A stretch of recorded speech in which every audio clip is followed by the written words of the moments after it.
I'm sorry that you people, wherever you are, have to put up looking at my face. But, so if it appears that I'm not paying attention to you, because I'm paying attention to the screen and what we're doing. Kind of looking at a corner of a Blackboard site. Before I get on to that, what I'm presenting in summary is the use of small lectures or lectures period in a video format. So a quick background is that whenever we decide to disseminate basic knowledge, and I appreciate that the term basic knowledge changes as we move up the food chain, but whenever we decide to disseminate basic knowledge, we'll resort to the lecture form, which is correct. It's the correct thing to do. Unfortunately, that excludes the majority of our students. It will only keep the auditory students engaged, and even in that case, they only get one shot at it. Whereas if we use the technology in the form of video lectures, they can get it in short bites, say the kinesthetic learners, who are the people that really pay for lectures. They can get it in short bites on their terms, and also even the auditory learners have told me that they appreciate the opportunity to repeat it, either before an exam or post-class. In my case, what it allows me to do is it dispenses with using class time for lecturing from basic ideas, particularly from textbook introductory class or from lesson notes or articles in the senior class, and allows us then to get on with solidifying that knowledge and carrying it forward into the higher cognitive skill domain.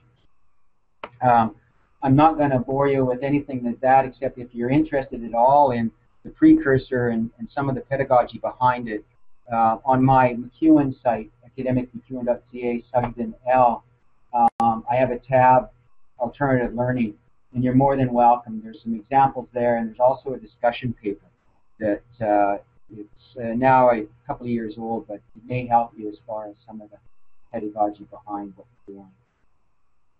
Where I'll use my time today is I'm going to take you a couple of places. So here's my Blackboard site from the current course that I'm teaching, broken up into modules. So we'll drop down if you're really excited. You should be really excited. You're going to have a look at a process costing module. So down in the middle of this, my cursor's not very free-flowing through the internet, but anyway,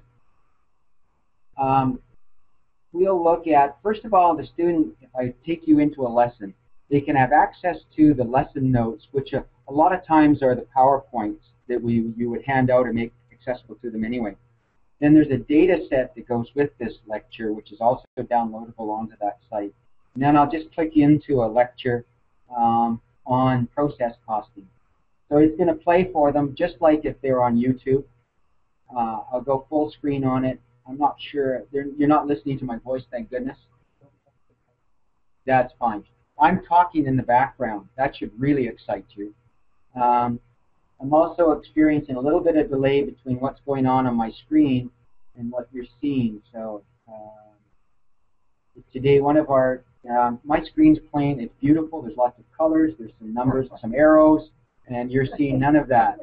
So close your eyes, if you will, and look for a framework that'll calculate process costs or costs in a process environment, and that's what you're seeing in Technicolor. It's incredible what it would look like. And maybe for those present,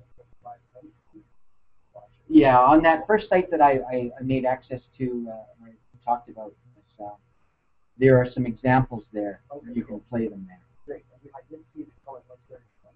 Oh, here we go. Oh, look it. And again, you're talking in the background, and unfortunately our computer here doesn't have it. And that's fine. They don't need to hear me. Okay. I'm talking in the background. What a student now, as you can imagine that this is in real time, a student can put a pause on this anytime they want. Now, accounting's pretty low-hanging fruit here because they will have the data, and if they're confused where a number might come from, they can stop it. They can do some calculations. They can phone a friend. They can email Lynn. They can do whatever it is they need to do to get this sorted out, which is a lot more efficient than standing there, to me anyway, standing in the classroom and lecturing.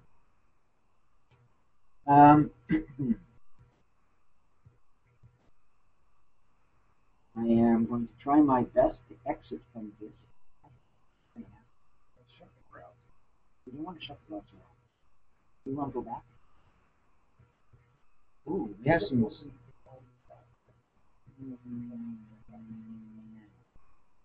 Okay. All right.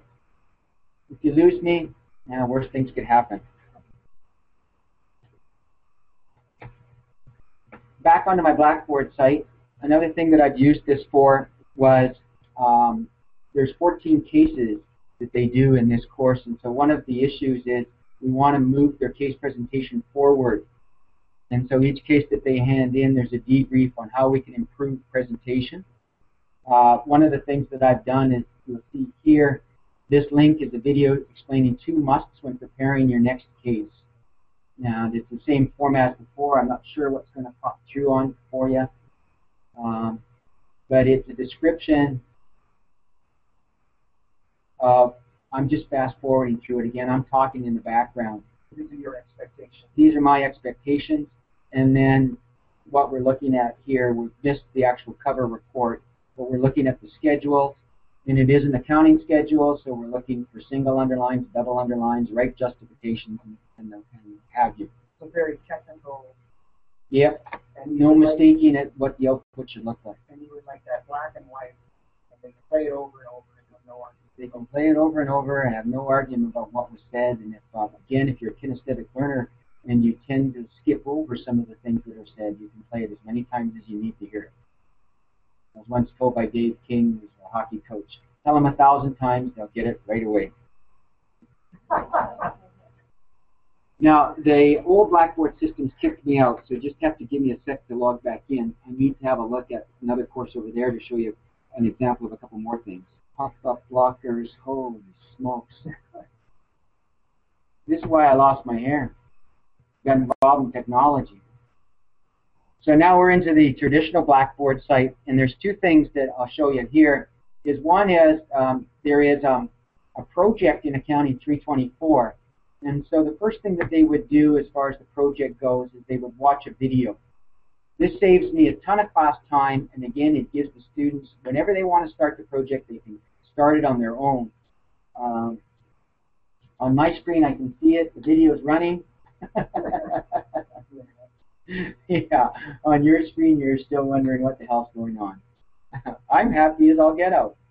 Anyway, when you do see it, what you'll see then is a template and an actual finished project, so that they have an endpoint. It's a profit analysis model that can be quite complex. So what this video is doing is I'm explaining as if I was in a classroom what it is that the expectations are and what the output should look like, and away they go from there. I'll just wait for a couple seconds just to see if this is going to pop up. And yeah, Phil's comment is that we have an assignment and I'm making it crystal clear for my students. In my opinion, I'm making it crystal clear. Perhaps not in my students' opinion, as we all know that. It doesn't appear that this video is going to show up anytime soon in the media that we've got. The other thing that I use is post-midterm review. Rather than kill a classroom and only address 2 or 3 students, what I'll do is, again, I've got my fingers crossed. I don't think you can see it. I have a copy of my midterm on the screen right now. You can see it. And I'm working through those problems. So the student presumably is at home, the students that care, and they can go through the questions that they didn't do right and compare it to what's going on here. So I'm going to use my class time and my office time for the anomalies, the 2 or 3 students with the 2 or 3 questions, as opposed to just whitewashing and spending the entire class doing it. Now, for anybody that's connected to MacEwan, I'd be glad to hang out and show you this stuff live, where we might have the videos going. That about does it for me. If you pop over to the original site, you can see what these videos may look like. What this site actually is for is I spoke at a conference a couple of years ago, and I put the entire presentation up on the internet, thinking, somebody said, why would you do that? Nobody's going to come to your session. And I went, well, that's good, because if it's a good conference, it's tough to choose between sessions. So if they can get what they need from a lecture format, if that's all they want, then they're free to go to another section. The truth of the matter is we ended up having to get extra chairs, which kind of shocked me, because what we dealt with at the conference was not me lecturing, but question and answer and discussion. And it was great for me, and I hopefully it was good for the people. I got all kinds of ideas out of it. And that was proof positive. Another comment from faculty is, if you do this, why would they come to class? And my challenge to those faculty is as follows. If the only reason they're coming to class is to listen to you lecture or get handouts, then you've got a big problem. And in fact, when I was kept stats for 2 years, the attendance in my classes went way up. Once I took off, I have no attendance, I have no grades, I have no reason for a student to attend whatsoever. All the curriculum is on the website, and yet my attendance went up. Yeah. Anyway, I'm around if anybody wants to yak about this for sure. Thanks for your time, and I'm sorry you actually had to look at it.